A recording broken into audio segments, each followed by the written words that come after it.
दर्शकों 22 जनवरी को लेकर के पूरे देश के अंदर भव्य तैयारियां की जा रही हैं। हमारे बीच में राजीव कौशिक साहब है जो कि वरिष्ठ कांग्रेसी नेता है। सर क्या कहना चाहेंगे 22 जनवरी के लिए? सबसे पहले बहुत हर्ष का विषय है, सभी हिंदुओं के लिए गर्व की बात है और ये श्रद्धा का विषय था। और सबसे बड़ी बात है कि हमारे जो स्वर्गीय प्रधानमंत्री थे, राजीव गांधी जी, उनका सपना साकार हो रहा है क्योंकि उन्होंने ही इसका ताला खुलवाया था और 89 में शिलान्यास भी राजीव गांधी जी के सौजन्य से ही हुआ था। और बस इसमें एक ही है कि क्योंकि करोड़ों हिंदुओं की श्रद्धा का विषय है, तो जिस रामलला की लिए हम ये संघर्ष था जिनके लिए, तो मैं चाहता था कि वो जो पौराणिक मूर्ति है, जो रामलला उसमें विराजमान थे, उन्हीं को ही वहाँ स्थापित किया जाना चाहिए था। लेकिन क्या है कि कुछ लोगों को शायद इस मंदिर के सहारे कुछ खाने का भी मौका मिल रहा है। वो लोग इसकी आड़ में अपने पैसे भी बना रहे हैं। और लेकिन फिर भी बहुत हर्ष का विषय है कि भई हम करोड़ों हिंदुओं की श्रद्धा का विषय है और ये मंदिर का सपना साकार हो रहा है। राजीव जी आरोप लगा रहे हैं कि पैसा खाया जा रहा है। हाँ, बिल्कुल आरोप है। ये तो सबको पता है कि 2 दिन पहले 20 लाख रुपए में ज़मीन खरीदी जाती है और उसको अगले ही दिन ट्रस्ट को जो है 2 करोड़ रुपए में बेच दिया जाता है, 2 करोड़ रुपए बीघा के हिसाब से। तो ये अगर ये भ्रष्टाचार नहीं है या ये अगर पैसे खाना नहीं तो फिर क्या कह सकते हैं? राजीव जी 22 जनवरी को लेकर के जहाँ देश तैयारी कर रहा है तो आप लोगों ने भी क्या कांग्रेस पार्टी ने क्या तैयारी की? हमारी तरफ से हम लोग सब खुश हैं, जो तैयारी जो भगवान राम के नाम से जो हम पूजा पाठ करना है वो पूजा पाठ करेंगे।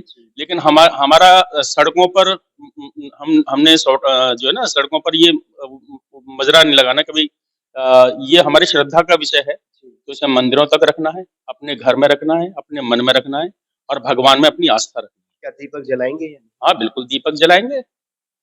इसमें कोई किसी का मुझे ना तो सर्टिफ़िकेट चाहिए और ना मैं किसी को सर्टिफ़िकेट दे रहा हूँ। ठीक है ना? ये तो जो नए लोग होते हैं उन्हें बेचारों को सर्टिफ़िकेट भी चाहिए होता है, चाहे वो राष्ट्रभक्ति की भक्ति का सर्टिफ़िकेट हो, चाहे हिंदुत्व का सर्टिफ़िकेट हो, वो लोग बाँटते रहे। राजीव जी अगर हम बात करें इस समय कहा जा रहा है कि अयोध्या से अक्षत राय हैं और एक फोटो भी घर-घर जाकर के राम भक्त हैं।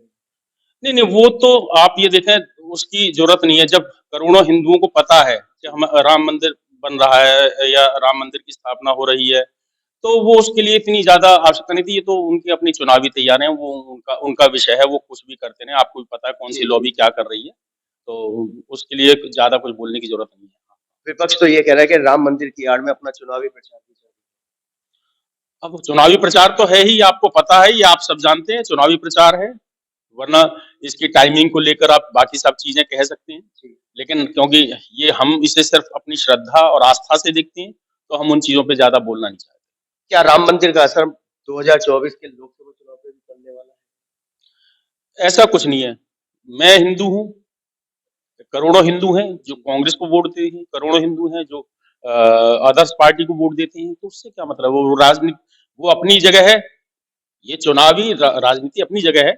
हमारे मुद्दे वही हैं, रोजगार, भ्रष्टाचार, महंगाई, ये सब मुद्दे रहेंगे। हम उस चीज़ पर नहीं जा रहे। श्रद्धा है, भगवान अपनी जगह है। वो हमारी पूजा पद्धति है, हमारी श्रद्धा है, हम उसको उसी तरह रखेंगे और पूजा करते रहेंगे। है? क्या अपील करेंगे 22 तारीख? 22 तारीख के लिए बस यही अपील है, शांतिपूर्वक अपने मन में भगवान राम का स्मरण करें और अपने घर में उनका जाप करें 1 दिन के लिए और जो हो सके थोड़ा बहुत अपना जो जितना जिसका सामर्थ्य है उतने दीपक जलाए।